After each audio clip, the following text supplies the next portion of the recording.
हे what's up guys, welcome back once again. दोस्तों, आज की कहानी एक ऐसे शख्स के ऊपर है जिस पर सभी ने उंगली उठाई कि वो कभी ये काम नहीं कर सकता, पर उसने वो करके दिखा दिया और आज के समय पर हजारों लोग उसके नीचे काम करते हैं। पर इन सब की शुरुआत कैसे हुई, कैसे एक बुक बेचने वाला इंसान बन गया दुनिया का सबसे अमीर आदमी, चलिए जानते हैं। समय चल रहा है 1999 का, जगह है न्यूयॉर्क। हम जेफ को देखते हैं जो अपने ऑफिस में कुछ देख रहा है कि तभी उसका दोस्त आकर बताता है कि बॉस ने मीटिंग रखी है, तुम गए क्यों नहीं। दरअसल वो अपने काम की वजह से भूल गया था, इसीलिए सब कुछ बंद करके वहां जाता है। दरअसल वो दी शॉ और कंपनी में वाइस प्रेसिडेंट की पोस्ट पर है। उसका काम है इन्वेस्टर को ढूंढना ताकि वो अपना पैसा कंपनी में लगा सके, जिससे कि इनका मुनाफा हो। इस दौरान वो भागते हुए डेविड के पास जाता है जो कि मीटिंग लेट आने के लिए जेफ से माफी मांगता है और मीटिंग को ज्वाइन करता है। यहाँ डेविड सभी से कहता है कि अब वो अपने बिजनेस को एक्सपैंड करना चाहता है। कुछ ऑनलाइन आइडियाज सोचने की जरूरत है क्योंकि आज एक नई चीज मार्केट में आई है जिसका नाम है इंटरनेट, जिसके बारे में लोगों को ज्यादा कुछ खास पता नहीं है। यही मौका है, हमें कुछ सोचना चाहिए। दरअसल ये वो दौर है जब दुनिया में ना तो यूट्यूब था, ना ही इंस्टाग्राम और ना ही फेसबुक।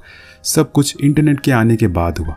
अब मीटिंग खत्म होने के बाद वो अपने घर आ जाता है, लेकिन जब से उसने इंटरनेट के बारे में सुना है तब से ही उसके दिमाग में कुछ बड़ा करने का जुनून जाग गया है, जिसके लिए वो काफ़ी सर्च करता है। और उस दौरान उसे पता चलता है कि इंटरनेट पर सालाना सेल के 30,000% मिलते हैं, यानी कि उसकी उम्मीद से कई गुना ज़्यादा पैसे। ऐसे वो क्या करे, इसी खोज में वो लग जाता है। कई हफ्तों तक सोचता रहता है और फिर एक दिन ऐसे ही बैठे बैठे उसके दिमाग में ख्याल आता है बुक्स का, पर वो आइडिया क्या था अभी हमें नहीं बताया जाता।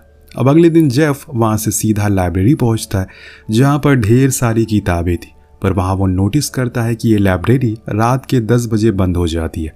अगर वो ऐसा कुछ बना दे जिसमें इंसान दिन के 2 घंटे बुक को पढ़ सके कहीं से भी, तो कितना अच्छा होगा और इसका फ़ायदा भी होगा, जिसके लिए वो डेविड के पास पहुंचता है जो कि उसका बॉस था और उसे अपना आइडिया बताता है कि वो एक वर्चुअल बुक सेलर खोलना चाहता है जो कि सिर्फ 2 घंटे खुली रहेगी, जिसमें हम मिलियन ऑफ बुक्स को रीड कर सकेंगे और इन फ्यूचर उसे खरीद भी सकेंगे, वो भी ऑनलाइन, घर बैठे बैठे। लेकिन डेविड कहता है कि तुम अमेरिका की एक फास्ट ग्रोइंग कंपनी के वाइस प्रेसिडेंट हो, तुम्हारी 4 डिजिट में सैलरी है, तुम एक किताब बेचने को कह रहे हो, बहुत ही घटिया आइडिया है, इसे अभी ही ड्रॉप कर दो और कुछ अच्छा सोचो। अब जेफ कुछ कह नहीं पाता और वहाँ से उदास होकर अपने घर आता है जहाँ हम उसकी वाइफ मैकेंजी को देखते हैं जो उसे उदास होने की वजह पूछती है। तो वो उसे सब कुछ बताता है कि उसके आइडिया को उसके बॉस ने ठुकरा दिया, लेकिन मुझे पूरा यकीन है कि फ्यूचर बदलने वाला है। अगर उन्होंने हाँ कर दी होती तो हमें काफ़ी प्रॉफिट होता।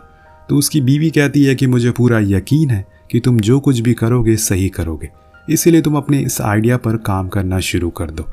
पर जेफ कहता है कि देन मेरी जॉब का क्या होगा, अगर मैंने इस पर काम करना शुरू किया तो वो ड्रॉप करना होगा, मुझे वो छोड़नी होगी। मैकेंजी कहती है कि अगर तुम्हें पूरा भरोसा है, तुमने जो सोचा है तुम वो हासिल कर लोगे, तो तुम अपनी जॉब छोड़ दो। अब जेफ सोच में पड़ जाता है कि क्या वो सच में कर पाएगा ये काम या फिर नहीं। अगर जॉब छोड़ने के बाद वो सक्सेसफुल नहीं हुआ तो उसका करियर बर्बाद हो सकता। पर दोस्तों, जिसने खुद पर डाउट कर लिया वो कभी आगे नहीं बढ़ सकता। वो गलती जेफ नहीं करता, इसीलिए वो जॉब से रिजाइन दे देता है और लग जाता है अपने काम पर। सबसे पहले तो अपने सभी दोस्तों को अपने इस नए आइडिया के बारे में बताता है, जिसमें कुछ ही उसके आइडिया की तारीफ करते हैं पर आधे से ज़्यादा उसका मजाक बनाते हैं कि उसने इतनी अच्छी सैलरी वाली जॉब क्यों छोड़ दी।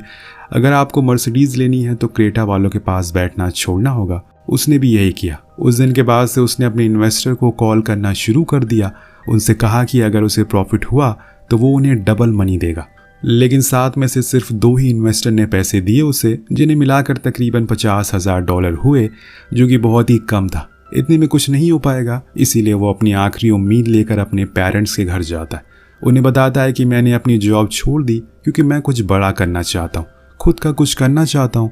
उसके मॉम डैड कुछ नहीं कहते और अपने रूम में चले जाते हैं। अब जेफ को लगता है कि शायद उसने गलती कर दी जॉब को छोड़कर, क्योंकि कोई भी उसके साथ देने को राजी नहीं है। इसीलिए अगले दिन वो फिर से न्यूयॉर्क जाने के लिए निकलता है, लेकिन तब उसके डैड उसे रोकते हैं और कहते हैं कि उन्हें उस पर पूरा यकीन है। वो उसके हाथों में अपनी जिंदगी की पूरी जमा पूंजी रख देते हैं जो कि $3 लाख थी और कहते हैं कि इसे सही जगह इस्तेमाल करना और खूब मेहनत करना ताकि जो तुमने सोचा है वो तुम हासिल कर पाओ। देन वो दोनों वॉशिंगटन आ जाते हैं, जहाँ पर जेफ शेल से मिलता है, जो कि एक वेबसाइट डेवलपर है। वो उसे बताता है कि उसे किस तरह की वेबसाइट चाहिए, क्या क्या नीड है, जिसके मुताबिक वो उसके लिए कुछ दिन में एक वेबसाइट तैयार कर देगा। अब उस ज़माने में वेबसाइट बनाना किसी घर बनाने जैसा था, क्योंकि इसमें काफ़ी मेहनत लगती थी और ये चीज़ काफ़ी नई थी। लेकिन फिर भी कुछ दिमागदार लोग थे जो इस काम को बड़ी आसानी से कर दिया करते थे। देन जेफ एक नया घर लेता है जिसमें एक गैराज भी होता है, क्योंकि उसमें वो अपना ऑफिस बनाएगा। अगर उसने कहीं रेंट पर लिया तो सारे पैसे रेंट पर ही चले जाएंगे। पर क्या कभी आपने सोचा है कि हर बड़े आदमी की कामयाबी की शुरुआत उसके गैराज से ही क्यों होती है? जैसे कि स्टीव जॉब्स, उन्होंने भी पहला अपना एप्पल कंप्यूटर गैराज में ही बनाया था। वो स्टोरी भी हमने एक्सप्लेन की है, अगर आपने नहीं देखा तो जाकर ज़रूर देखिए। अब कुछ दिन बाद जेफ अपने गैराज में ऑफिस को बना देता है और फिर एक दिन एक और मेंबर इन्हें ज्वाइन करता है जिसका नाम पॉल है। वो भी एक अच्छा वेबसाइट डेवलपर होता है और जेफ का अच्छा दोस्त था, इसीलिए वो उसकी मदद के लिए यहाँ पर आ गया। दिन सभी लोग काम पर लग जाते हैं। तभी मैकेंजी अपने हेयर ड्राई करने लगती है, जिसकी आवाज़ से जेफ परेशान हो जाता है और उसे डांटता है कि जब हम काम कर रहे हो तो कोई भी काम मत किया करो, जाकर सो जाओ चुपचाप। अब कुछ दिन ये लोग ऐसे ही काम करते रहते हैं और फिर एक दिन जब जेफ को लगता है कि उसे अब इन लोगों को भी उस आइडिया के बारे में बताना चाहिए, तो उनसे कहता है कि मैं दुनिया का सबसे बेहतरीन और आसान वेबसाइट बनाना चाहता हूँ, जिसमें मैं आसानी से बुक को सेल कर सकूँ, वो भी किसी भी समय, किसी भी महीने, चाहे बरसात हो या ठंड हो। लोग जब भी मेरे cadabra.com को ओपन करें तो उन्हें मिलियन ऑफ बुक के ऑप्शन मिल जाए। यहाँ मैं आपको बता दूं कि अमेज़ॉन से पहले जेफ ने अपनी बिजनेस का नाम cadabra.com रखा और बताता है कि मैं चाहता हूँ कि मेरी इस वेबसाइट में लोगों के पास ऑप्शन हो कि वो शिपिंग कब चाहते हैं, 3 दिनों में या फिर 3 हफ्तों में। उसकी बातों को सुनकर शेल कहता है कि इतना सारा काम एक वेबसाइट नहीं कर सकेगी, वो क्रैश हो जाएगी ज़्यादा ट्रैफिक की वजह से, और इसीलिए हमें एक सॉफ्टवेयर बनाना होगा, लेकिन वो बहुत ही ज़्यादा मुश्किल है। अब दोस्तों, उस दौर में खुद का सॉफ्टवेयर बनाना बहुत ही मुश्किल टास्क होता था, जो काम स्टीव जॉब या फिर बिल गेट जैसे लोग ही कर पाए। लेकिन अब इसमें तीसरा नाम भी जल्दी जुड़ने वाला है, जो कि था जेफ बेजोस।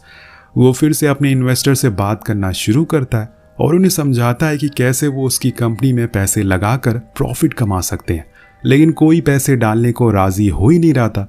वो समझा कर थक चुका था और पूरे दिन गैराज में बिता रहा था, ना ही खाना खा रहा था और ना ही वो अपनी वाइफ मैकेंजी से कुछ बात करता है। उसने सब कुछ छोड़ दिया खुद के पैशन के लिए। अब एक दिन एक आर्टिकल से पता चलता है उसे कि मियामी में एक बुक शो होने वाला है, जहाँ पर कई सारे एंटरप्रेन्योर आ रहे हैं अपने अपने आइडियाज़ को लेकर। तो वो भी वहाँ चला जाता है और खुद की बारी आने पर अपने आइडिया को सभी के सामने रखता है। लेकिन सभी उस पर हंसते हैं, क्योंकि ऐसा कुछ पॉसिबल ही नहीं है आज के समय में। शायद जेफ फ्यूचर में जी रहा है, ऐसा सभी कहते हैं। अब बाहर निकलने पर उसकी मुलाकात नोबल एंड ब्राइब नाम की कंपनी के CEO से होती है, जिसकी पूरी अमेरिका में कई 100 बुक स्टोर हैं। वो एक मिलियनर भी है। जेफ को लगता है कि उसे उसका आइडिया पसंद आया होगा, पर ऐसा नहीं होता। वो तो उसके मुंह पर कह देता है कि जो तुम सोच रहे हो वो बस एक आइडिया तक ही सीमित है, प्रैक्टिकली ऐसा पॉसिबल नहीं है, और बेहतर है कि तुम बुक की फील्ड से दूर रहो। शायद वह ऐसा इसलिए कह रहा है क्योंकि उसे अंदाज़ा हो गया है कि अब खेल बदलने वाला है। इसीलिए उसने पहले से ही जेफ को बोल दिया कि तुम मेरी फील्ड में मत आना, क्योंकि उसे उसका नुकसान हो सकता है। पर जेफ उसकी बातों से बहुत ही ज़्यादा उदास हो जाता है और घर आ जाता है, जहाँ मैकेंजी उसका इंतज़ार करते करते सो जाती है। लेकिन जब वो उसे आते हुए देखती है तो पूछती है कि क्या हुआ, क्या उसकी बात बनी? तो वो निराश हालत में बोलता है कि नहीं, उन लोगों को मेरा आइडिया पसंद नहीं आया।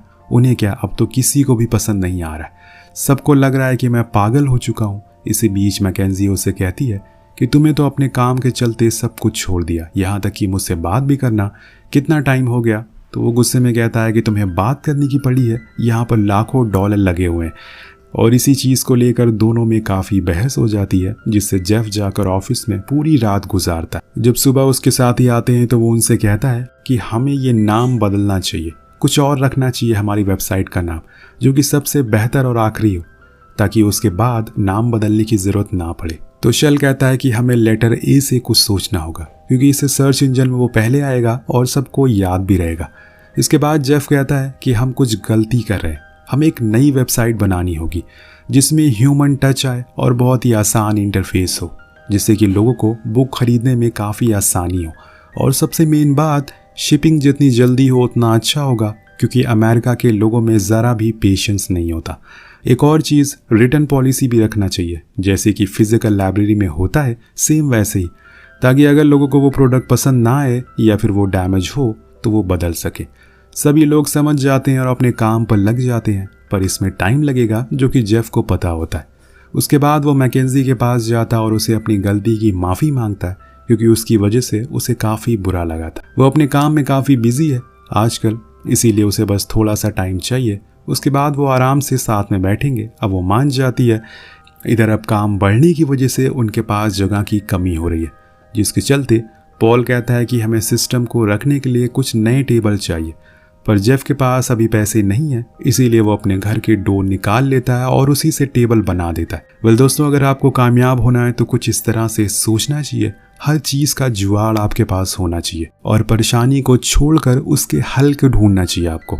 इसके बाद एक दिन हम देखते हैं कि नोबल और ब्राइब के सीईओ जॉन के पास उसके दोस्त की कॉल आती है, जो जेफ को आइडिया के बारे में बताता, जो कि उसने लोगों से सुना था। हालांकि जॉन उसे कुछ कहता तो नहीं है, पर उसके फ़ोन रखने के बाद वो जेफ को कॉल लगाता है और कहता है कि कल मुझे कॉफ़ी पर मिलो। अब जेफ बहुत खुश होता है, शायद वो उसकी इस आइडिया पर इन्वेस्ट करना चाहता है। ये सोचकर वहाँ जाने से पहले जेफ अपनी कंपनी के आखिरी नाम को ढूंढ रहा होता है और इस बीच उसे एक जगह पर अमेज़ॉन लिखा हुआ दिखता है, जो कि दुनिया का सबसे बड़ा जंगल है। कुछ इस तरह से वो दुनिया का सबसे बड़ा वर्चुअल बुक स्टोर बनाना चाहता है। खैर अगले दिन वो जॉन से मीटिंग करता है, जो उसे सीधा ही $1 मिलियन का ऑफर देता है, पर इन्वेस्टमेंट के लिए नहीं, बल्कि उसकी इस आइडिया को खरीदने के लिए।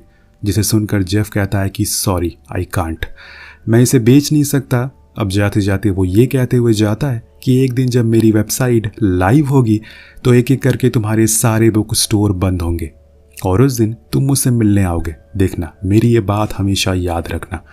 ये बात उसे चुभती है। अब ऑफिस पहुंचने पर वो सभी को बताता है कि जॉन ने उन्हें $1 मिलियन का ऑफर दिया है ताकि वो उसकी आइडिया को खरीद सके। जिसे सुनकर सभी बहुत खुश थे, पर उनकी खुशी कुछ ही देर की होती है, जब तक जेफ ये नहीं बताता कि उसने वो डील कैंसिल कर दी। उसकी ये बात से शल भड़क जाता है और बोलता है कि तुमने इतने सारे पैसे कैसे मना कर दिए, हमारे पास अभी कुछ नहीं है, कम से कम कुछ पैसे तो आते, हम कुछ नया स्टार्ट कर सकते थे। लेकिन जेफ का माइंडसेट अलग था। वो उसे गुस्से में कहता है कि तुम प्रेजेंट के बारे में सोच रहे हो, लेकिन मैंने अपना विजन फ्यूचर को दिया है। मैं $1 मिलियन नहीं बल्कि $1 बिलियन कमाना चाहता हूँ, वो भी खुद के दम पर। और ये बात जॉन को पता लग गई थी। जल्दी ही उसका बिजनेस बंद होने वाला, इसीलिए वो उतने पैसे देने को तैयार था जितने मैं देता। इस दौरान वो अपनी कंपनी का नाम भी प्रिंट कर देता है, जो कि था Amazon.com। जी हाँ दोस्तों, वही अमेज़ॉन जिसने जेफ बेजोस की किस्मत बदल डाली, वही Amazon.com जिसने 12 साल से वर्ल्ड रिचेस्ट की लिस्ट पर उसे टॉप पर बैठा दिया। बिल गेट्स को हटाकर खुद का नाम वहां पर दर्ज किया। वेल, कहानी आगे बढ़ती है और कुछ दिन बाद जेफ ने सभी इन्वेस्टर से बात की और उनके साथ मीटिंग रखी, जिसमें उनके सारे कन्फ्यूजन को दूर कर दिया, जिससे वो सभी राजी हो गए। उसके बाद इन लोगों ने अपनी वेबसाइट को लाइव कर दिया, जिसके पहले 3 हफ्ते में अमेज़ॉन ने अमेरिका के 5 स्टेट और दुनिया के 45 कंट्री में सेल किया। साल 2021 में इन्होंने तकरीबन $469 बिलियन की सेल करी, जो कि रिकॉर्ड था। और उसी की बदौलत साल 2022 में जेफ बेजोस दुनिया का पहला इंसान बना जिसकी नेटवर्थ $200 बिलियन के पार थी। वही उसकी वाइफ मैकेंजी 2022 में दुनिया की 22वीं सबसे अमीर औरत बनी, जिसकी नेटवर्थ $50 बिलियन थी। साल 2021 में अमेज़ॉन की मार्केट कैपिटल वैल्यू $1.8 ट्रिलियन थी। वही नोबल और बार्न्स जिसके सीईओ जॉन था, उसकी सिर्फ $400 मिलियन। यही जो बात जेफ ने कही थी वो उसने करके दिखा दिया। पर जब ऑर्डर सेल होने लगे तो इनकी टीम में खटास आ गई, क्योंकि शेल को लगने लगा कि अब उसे भी शेयर चाहिए, जो कि जेफ देने से मना कर देता है, क्योंकि वो सिर्फ एक स्टाफ मेंबर है, कोई फाउंडर नहीं है। उसने तो एग्रीमेंट पर साइन भी किया है, जो कि पहले मीटअप पर उसने साइन किया था। पर यह बात शेल को समझ नहीं आती तो वो रिजाइन दे देता है और उसकी जगह जेफ किसी और बंदे को हायर कर लेता है। लास्ट में हमें वो विजुअल दिखाया जाता है जब अमेज़ॉन ने अपना सबसे पहला ऑर्डर रिसीव किया था, जिसकी पेमेंट क्रेडिट कार्ड से की गई थी। और कुछ इस तरह से जेफ बेजोस ने इतिहास रचा। जो उन पर हंसते थे वो आज न जाने कहाँ है, किसी को नहीं पता। पर अगर उन्हें जेफ को ढूंढना है तो उन्हें दुनिया की सबसे अमीर आदमियों की लिस्ट खोलनी होगी, क्योंकि आज जेफ वहीं पर बैठा हुआ है। इसी को सक्सेस कहते हैं, जो रातों रात नहीं मिलती।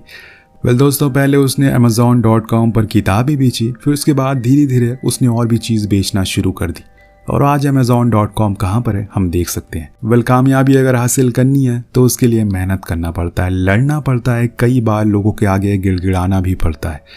अगर जेफ ने वो जॉब नहीं छोड़ी होती तो आज वो अमेरिका के किसी कोने में कंप्यूटर के सामने बैठा होता। इसीलिए सही वक्त पर सही फैसला लेना बहुत ज़रूरी है, और वो फैसलों पर आपको यकीन होना चाहिए। ये कहानी आपको कैसी लगी नीचे कमेंट करके ज़रूर बताएगा। मिलते हैं अगले वीडियो में। Thank you so much watching. Peace out.